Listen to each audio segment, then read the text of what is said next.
Hey, what's up? Kamusta po kayo lahat at isang panibagong reaction video na naman po ang ating gagawin po ngayong araw. Mula po ito kay Melvs Castle. Ang title po nito, Iyak China Nagpanik, Japan Gumanti para sa Pilipinas. Kayang pasabugin ang China, pinatikim ng Japan. Kung hindi ka pa nakasubscribe sa akin channel, please subscribe para ma-update ka kapag po naglalabas po tayo ng ganito reaction video. Simulan na natin to. Let's do this. Ginulat ng Japan ang China. Kinatikim kung anong lasang pambuling ginagawa ng mga Chinese. Yes. Wala kasing takot na pumasok sa territorial waters ng China ang isang Japanese warship destroyer. As in sa teritoryo na mismo ng China pumunta ang Japanese battleship. Paliwanag ng Japan Maritime Self-Defense Force, right of innocent passage lang daw. Napadaan lang ba?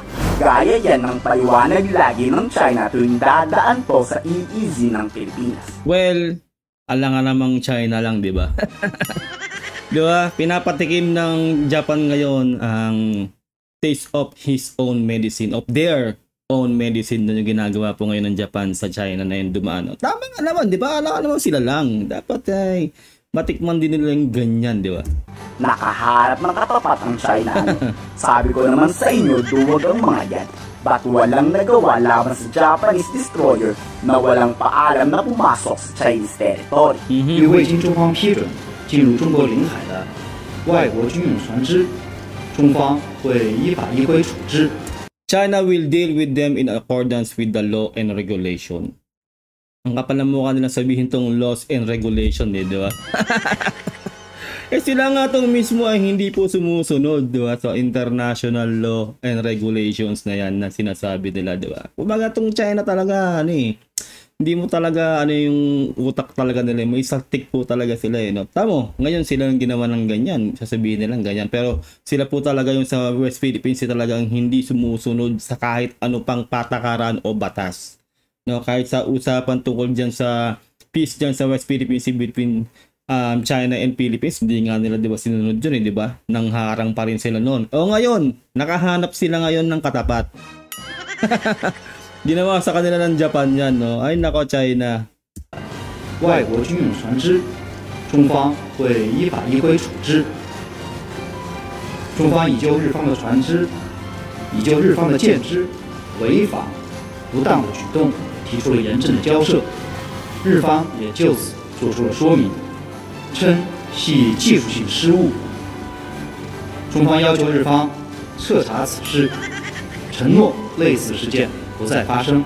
Sa ikawalong anibersaryo ng Arbitral Award, nanawagan ng South Korean Coast Guard kay Pangulong Bongbong Marcos. Wakasan na ang water cannon attack ng China. Panahon na para palaganto ng Philippine Coast Guard. Well, noon ko pa po sinasabi, no, yung opinion ko po noon pa na sana wala ng maximum tolerance. Ayun na nga, sinabi na nga natin Pangulong Bongbong Marcos na wala ng maximum tolerance, na kahit ano pong gawin na sa atin ng China ay yun na rin po ang ating igaganti sa kanila, no.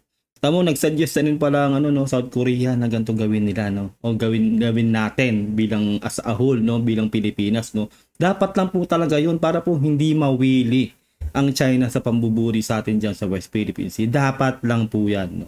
Kasi po, pag pinahabayaan natin yan na binubudi-budi lang tayo sa West Philippines Sea, ay nako, mawiwili po talaga yung China. Cannon attack ng China.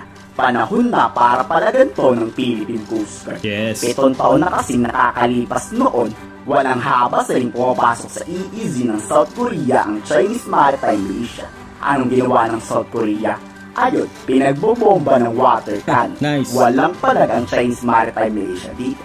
Kaya payo kay Pangulong Bongbong Marcos, gantihan niyo. Well, tayo lang po talaga siguro ang talagang hinaharos dyan sa West Philippine Sea na hindi po talaga gumaganti. Lahat po yan, Vietnam gumanti, Japan, Taiwan, diba, yan South Korea, lahat po sila ay gumaganti. Nang water cannon po sila.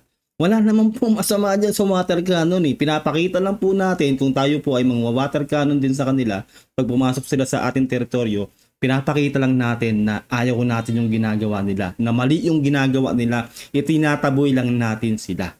Pag po tayo ng water cannon, hindi po yan pagmumulan ng gera. No, yan lang po ay magpapatunay na ayaw natin yung ginagawa nila, na panghihimasok nila sa ating EEZ. Diba? Matagal ko na pong sinasabi yan, kung matagal ka na dito sa channel ko, na sana wala ng maximum tolerance. No, kahit para South Korea ngayon ay sinasabihan na po ang Pilipinas nagantihan na po ang China. Ay Malaysia dito. Kaya payo kay Pangulong Bongbong Marcos, gantihan nyo. Yes. Ipakita nyo sa China kung ano ang hinahanap nila.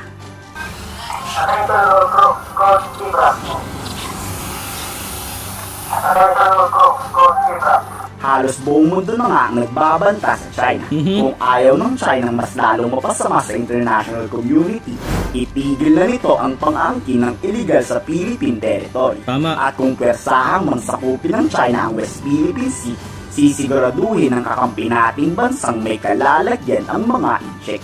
Yan na nga ba yung sinasabi ko, di ba, noon pa, na pag nagsimula ng gera ang China, makukuyog sila. Wala talaga silang kakampi. Meron man silang kakampi pero may inaatupag pong sariling gera, lalo na po ang Russia sa Ukraine, no?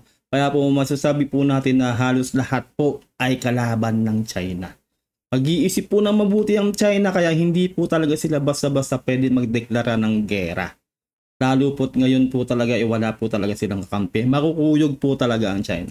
Sisiguraduhin ng kakampi nating bansang may kalalagyan ang mga incheck. 2016 arbitral territorial ruling is both final and binding. The United States continues to urge the PRC to cease escalatory and dangerous harassment of Philippine vessels that are lawfully operating in the Philippines' exclusive economic zone. Yes. The Security and Defense Cooperation confirmed that the two countries would continue and strengthen cooperation. Maritime security in the West Philippine Sea. Tipin nyo, no, halos buong mundo na halos, buong maraming bansa po talaga ang nakasuporta po sa Pilipinas at talaga pong kinokondena nila ang karahasan na ginagawa ng China dyan sa West Philippine Sea. Kaya po hindi po talaga tayo dapat matakot, no? Unang-una po, dapat po talaga na tayong mga water cannon din pag pumasok po sila sa ating teritoryo. Dapat noon pa po yan, noon ko ba po sinasabi yan, no? Tingnan nyo naman, no, yung suporta ng mga bansang to. Kudos po at maraming salamat sa lahat po ng bansa po na to na talaga pong nasa likod po natin, no, talagang sumusuporta po sa atin at talagang kumukondena sa maling ginagawa po ng China. Maraming salamat po sa inyong lahat.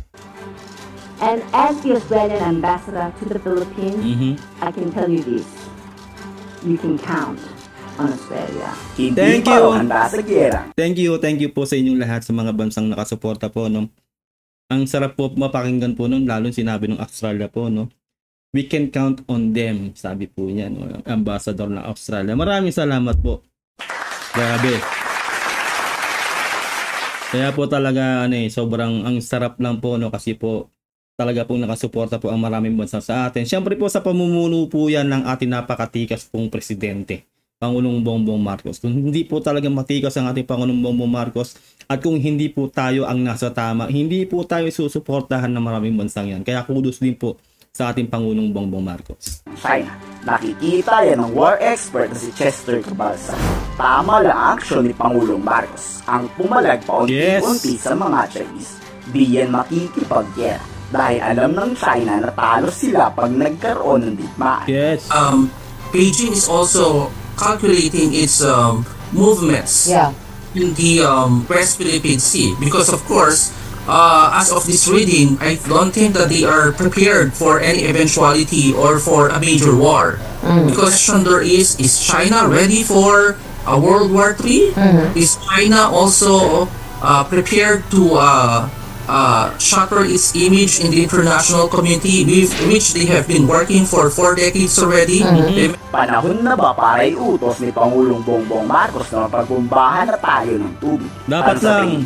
I-komento sa baba ang salo. Ayun lang po na ating po nagawan po ng reaction video. Napakagandang video po na to ni Melvs Castle. Ilalagay ko po sa description ang link ng kanyang video para makapag-subscribe po kayo kay Melvs Castle. Siyempre, huwag nyo rin sana kalilimutan na mag-subscribe sa akin channel para ma-update kayo kapag po naglalabas po tayo itong reaction video. Kayo po, ano po sa loobin nyo, no? Ilagay nyo lang sa comment section. Nako, sobrang nakakataba na puso po, no? Halos buong mundo na halos, no? Majority po ng mga bansa, no? Majority ay nakasuporta po sa atin sa Pilipinas. Kaya sobrang kudos po sa ating gobyerno po ngayon. Lalong-lalo na po sa ating Pangulong Bongbong Marcos. Kasi po, nasa right path po tayo, no? Tama po ang hinalal nating Pangulo na si Pangulong Bongbong Marcos. Kung maaari nga lang po ma-extend ng kanyang pamumuno po talaga ito, sana po ma-extend kasi po napakahusay po PBBM. Ayun lang po, no? Ingat po kayo lahat till next time. God bless and peace out. Bye.